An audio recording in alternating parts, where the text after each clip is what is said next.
என்னாச்சு? விளையாட ஆரம்பிச்சிட்டானா?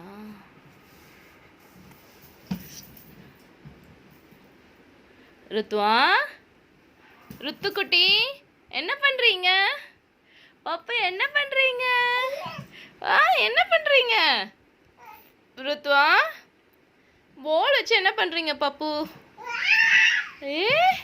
என்ன பண்ற? என்ன பண்றீங்க?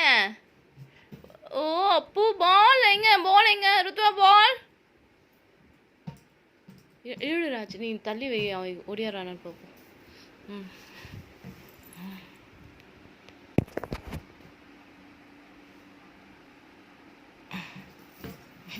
போ, எப்படி நடந்துச்சு பார்த்தியா? என்ன பண்ணுறீங்க பாப்பு? பாப்பு குட்டி என்ன பண்ணுறீங்க? அது பிடிச்சி விளையாடிட்டு இருக்கானா பாட்டுன்னு?